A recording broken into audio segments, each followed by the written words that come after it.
Saudari-saudaraku yang terkasih, berjumpa kembali bersama saya Inspirasiku di Antara. Renungan Harian Kamis 2 Juli, Pekan Biasa ke-13. Semoga kita bersama keluarga, komunitas kita selalu dalam keadaan baik, tetap sehat dan bersemangat. Marilah kita mengawali renungan kita hari ini dengan tanda kemenangan Kristus. Dalam nama Bapa dan Putra dan Roh Kudus. Amin. Allah Bapa yang Maha Rahim, Engkau menaruh belas kasih dan menganugerahkan pengampunan atas dosa kami. Semoga kami pun tekun dan setia meneruskan kasih kebaikan-Mu kepada sesama kami. Dengan pengantaraan Yesus Kristus Putra-Mu Tuhan kami, yang bersama dengan Dikau dalam persatuan Roh Kudus, hidup dan berkuasa Allah sepanjang segala masa. Amin. Dalam nama Bapa dan Putra dan Roh Kudus. Amin. Inspirasi kita hari ini dari Injil Suci menurut Matius, bab 9, ayat 1-8. Marilah kita baca bersama-sama dan kita renungkan. Pada suatu hari, Yesus naik ke dalam perahu lalu menyeberang. Lalu sampailah ia ke kotanya sendiri. Maka dibawalah kepadanya seorang lumpuh yang terbaring di tempat tidurnya. Ketika Yesus melihat iman mereka, berkatalah ia kepada si lumpuh, "Percayalah anakku, dosamu sudah diampuni." Maka berkatalah beberapa ahli Taurat dalam hatinya, "Ia menghujat Allah." Tetapi Yesus mengetahui pikiran mereka, lalu berkata, "Mengapa kalian memikirkan hal-hal yang jahat dalam hatimu? Manakah yang lebih mudah mengatakan, 'Dosamu sudah diampuni,' atau mengatakan, 'Bangunlah dan berjalanlah'? Tetapi supaya kalian tahu bahwa di dunia ini Anak Manusia berkuasa mengampuni dosa, lalu berkatalah ia kepada si lumpuh, 'Bangunlah, angkatlah tempat tidurmu, dan pulanglah ke rumahmu.' Dan orang itu pun bangun, lalu pulang. Maka orang banyak yang melihat hal itu takut, lalu memuliakan Allah, karena ia telah memberikan kuasa demikian besar kepada manusia. Demikianlah sabda Tuhan. Terpujilah Kristus.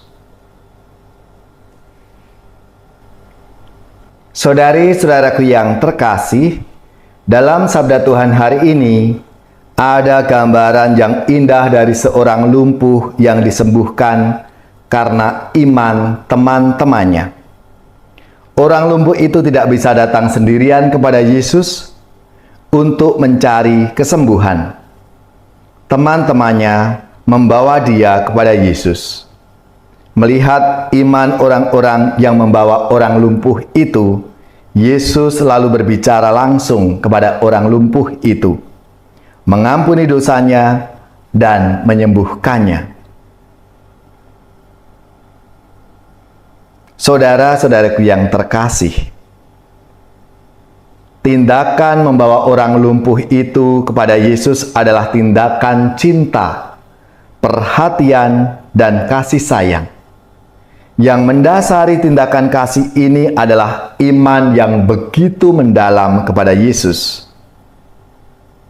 Santo Paulus pernah berbicara tentang iman yang bekerja melalui kasih, atau iman yang mengekspresikan dirinya dalam kasih.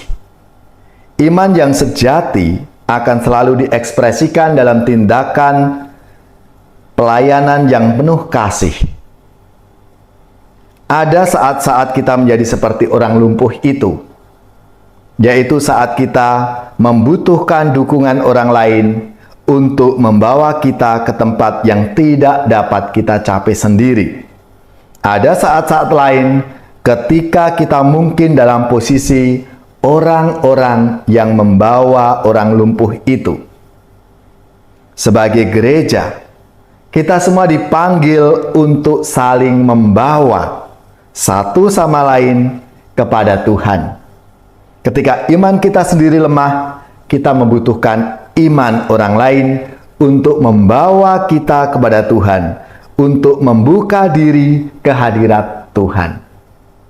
Saudari-saudaraku yang terkasih, melalui sabda Tuhan hari ini tentunya menjadi inspirasi, semangat, dan juga refleksi kita.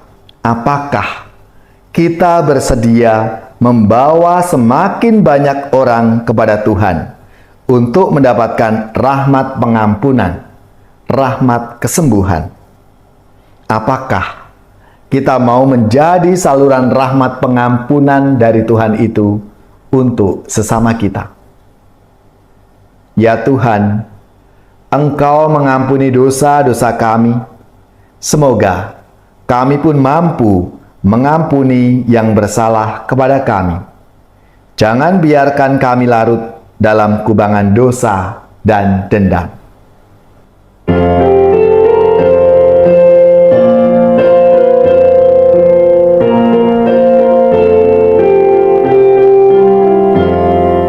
Hatiku gembira, haleluya, karena Tuhan mendatangi umatnya.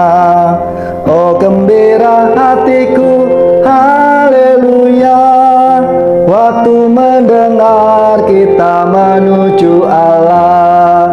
Hatiku gembira, haleluya, karena Tuhan mendatangi umatnya. Yerusalem yang dibangun kembali kuat dan sentosa, haleluya, tempat keselamatan umat Allah. Hatiku gembira, haleluya, karena Tuhan mendatangi umatnya.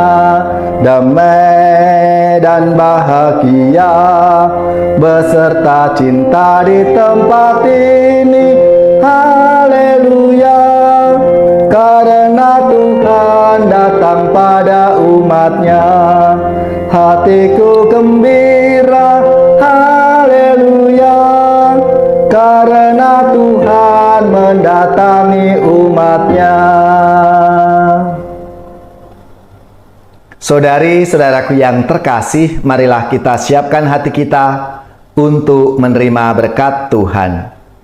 Semoga saudari-saudara sekalian, keluarga-keluarga kita, orang-orang yang kita doakan, mereka yang sakit, yang menderita, seluruh tugas, belajar, pekerjaan, usaha, serta karya pelayanan kita, dibimbing, dilindungi dan diberkati oleh Allah yang Maha Kuasa, Bapa dan Putra dan Roh Kudus. Amin.